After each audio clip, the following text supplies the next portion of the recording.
It was just after the morning bell when the cow limped into the village. No one saw where she came from. One moment, the dusty road near the well was empty. The next, she was there. Alone. Covered in dry mud, ribs sharp beneath her skin, one leg dragging behind her like dead weight. The village women screamed first. "She's sick. She'll bring disease. Get her away." Children ran. Chickens scattered. And someone picked up the first stone. The cow didn't make a sound. She just stood there, swaying slightly, flies crawling along her side, eyes dull and sunken like she hadn't slept in years. She wasn't old. Not yet. But she looked ruined. Like something forgotten. Abandoned. Left to rot. The first stone hit her side. She flinched. The second struck her shoulder. And still, she stood. Not because she was brave. But because she was too weak to run. Within minutes, half the village had gathered. "She's cursed," said one of the elders. "Look at her eyes. That's not normal. She limped in from the woods. You know what that means. Spirits. Bad luck. My son touched her, and now he has a fever." That last one was a lie. Everyone knew it. But fear made lies feel like facts. They shouted louder. Someone brought a stick. Another brought fire. And just as they were about to drive her back into the forest, a voice spoke up. "Stop." It was quiet. Small. But clear. The crowd turned. There, at the edge of the square, stood Lena. 8 years old. Barefoot. Hair like a bird's nest. Too thin for her age, and too quiet for the world. Everyone knew her. No one really noticed her. Until now. She stepped forward. One hand behind her back. The other holding a half-loaf of dry bread. "She's hungry," Lena said. "She didn't mean harm." Someone laughed. "She's diseased, girl. Get away. She needs help. She needs to leave." But Lena kept walking. Straight toward the cow. The men shouted. But no one touched her. No one dared. Because something in the girl's face, so calm, so sure, felt heavier than fear. Lena reached the cow. The animal didn't move. Lena held out the bread. Slow. Gentle. The cow blinked. Took one step. Then another. And finally, with a tremble, she lowered her head and took the bread from Lena's hand. The square went silent. No one threw another stone. But no one helped either. They just watched, waiting for something to go wrong. Lena placed her other hand on the cow's shoulder. Felt the bones beneath the skin. Felt the heat of her body. Too warm.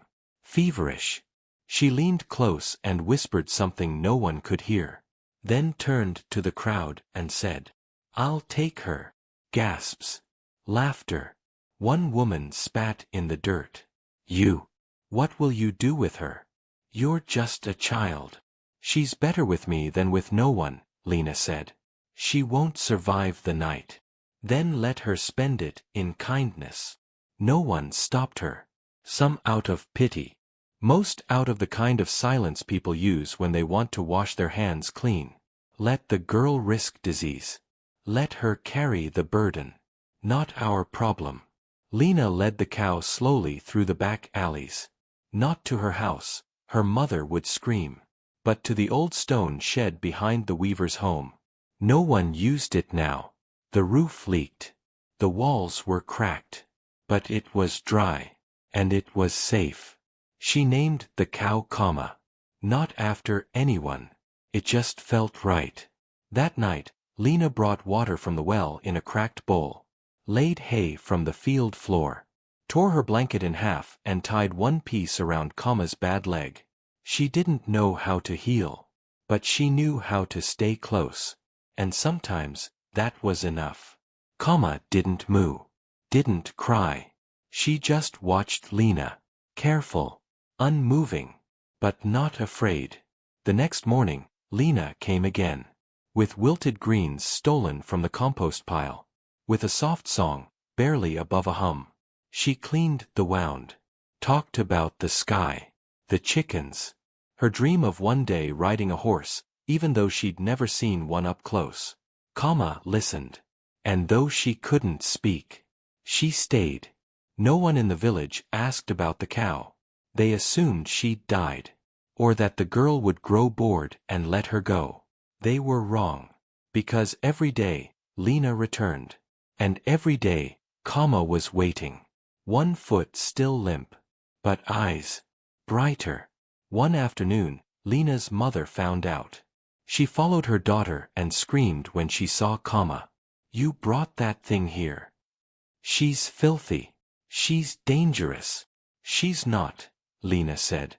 "She's just hurt. You'll get sick. Then I'll get better. But she won't if no one helps her." That night, Lena's blanket was taken. No supper. And a threat: if the cow isn't gone by tomorrow, she'll be beaten and sent to the forest. Lena didn't cry. She just lay on the cold floor, eyes open, hand on her stomach. And when morning came, before anyone woke, she went to Kama and whispered, "We might have to leave." But Kama didn't move. She just leaned forward and pressed her head to the girl's chest. Not heavy, just enough to say, "I'm still here." The old stone shed became a secret world. Cracked walls, a leaking roof, shadows that danced when the moon peeked in. But to Lena and Kama, it was a castle, a fortress, a place where pain could rest without being punished for existing. No one else came. No one dared.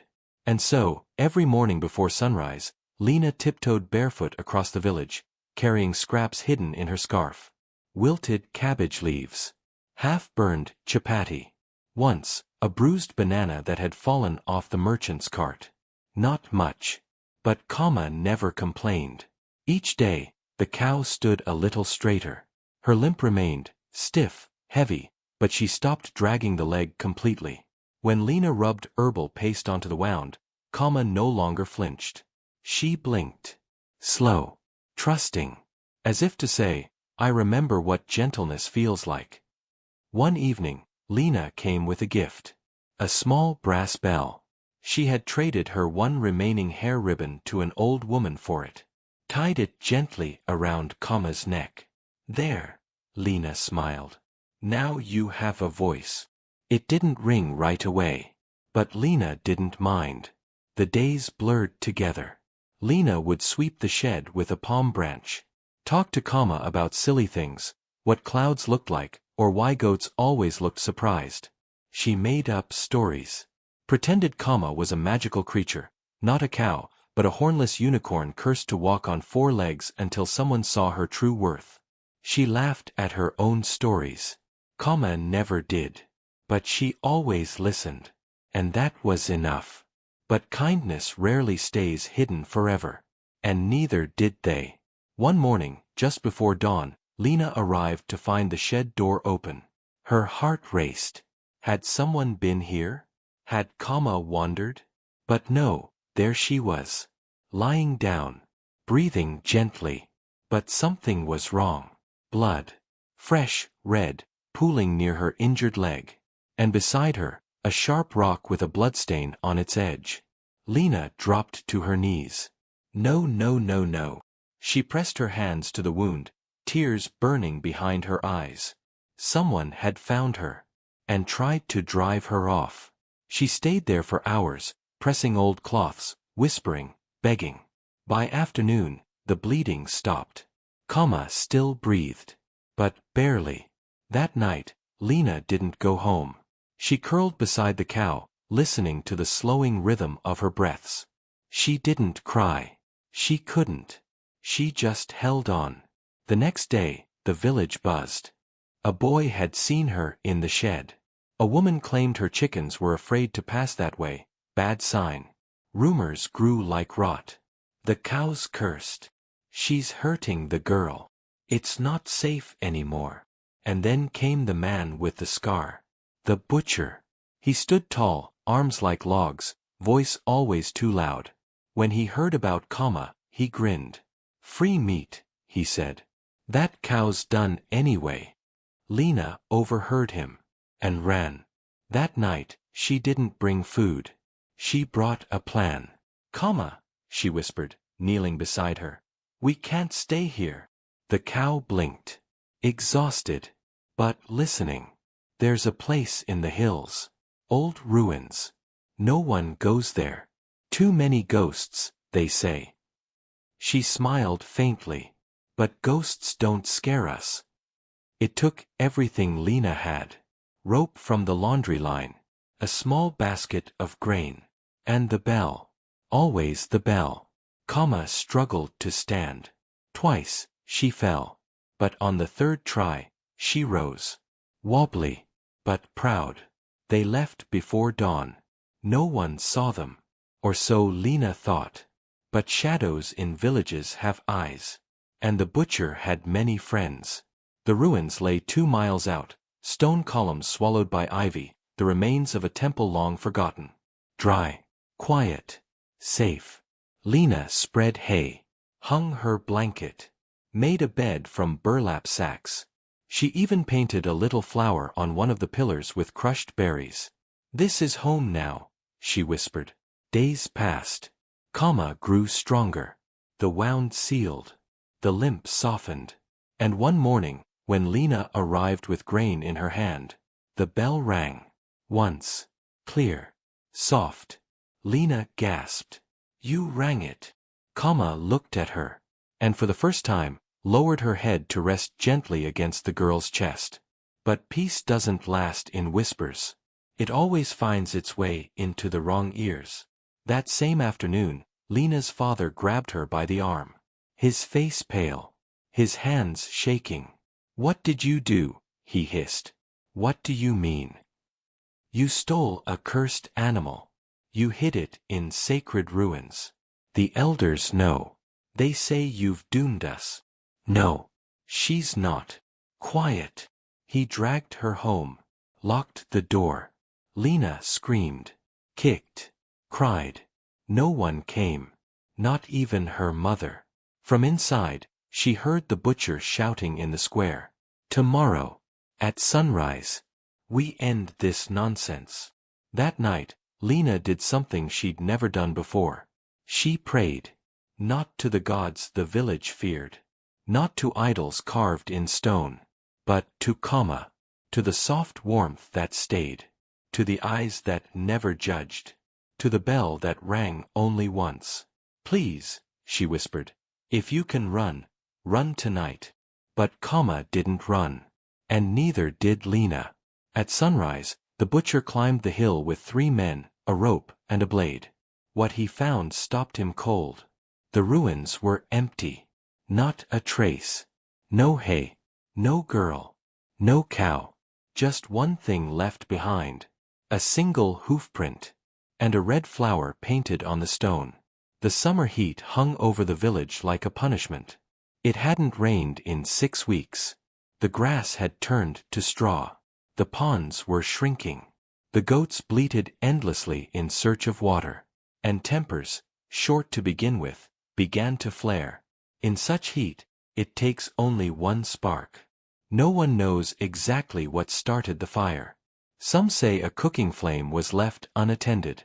Others say the sun, low and angry, lit the dried hay on its own. Some, still whispering about curses, blamed the cow that had once limped into their square and unsettled their hearts. It began as a plume of smoke near the eastern field. By the time the second shout echoed down the village paths, flames were already licking the fence posts behind the grain store. Then, chaos. People poured into the street. Screams rose like sirens. Mothers pulled children by the arms. Men ran to the well, buckets slamming against stone. Someone rang the warning bell. Another collapsed in the dirt after inhaling too much smoke. Roofs crackled. Chickens shrieked. Dogs ran wild. It wasn't just a fire. It was fear made real. And in the middle of it all, locked behind her father's door, was Lena. She had tried to speak that morning. Tried to beg again. Just let me see her, she whispered. But her father had had enough. Too many whispers. Too many threats from the butcher, too many glances from neighbors.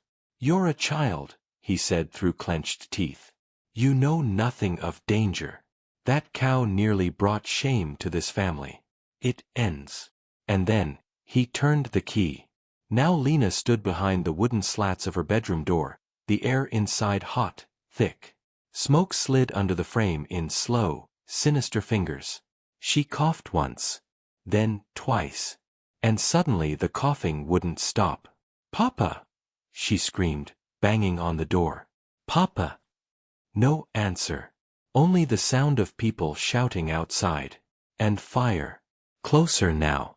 Much closer. Then, through the smoke, a sound. Soft. Familiar. Not a shout. Not a crash. A bell. One chime.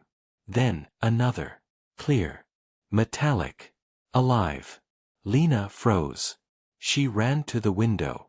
And saw her. The cow no one wanted. Charging down the alley. Eyes wild. Chest heaving. Coat streaked with soot. And still, around her neck, the brass bell Lena had tied so many weeks ago. Smashed into the side of the house. Wood splintered. Once. Twice. A third time, the door gave way. Smoke exploded outwards. And there, barely visible, Lena tumbled into the light, coughing, eyes red, arms outstretched. She sobbed. "You came." The cow didn't stop. She turned sharply, placing herself between Lena and the fire. The girl leapt onto her back. No saddle. No reins. Just trust. And they ran. Flames tore through the market stalls. People scattered. Many had already fled to the fields, dragging what few possessions they could carry. But from the road to the square, someone screamed. "My baby. She's still inside." Lena's head snapped toward the voice. A woman knelt near the steps of a half-collapsed house, hair wild, hands shaking. The front was already burning. A cradle, just visible through a window, sat still. Too still. Stop. The cow hesitated. Lena pointed. There. And with no other command, no hesitation, turned and charged into the fire. Wood cracked under her hooves. Ash billowed into her face. Her injured leg nearly buckled, but she didn't stop. Inside the burning home, Lena slid off her back and dropped to her knees. Smoke stung her eyes. She reached the cradle.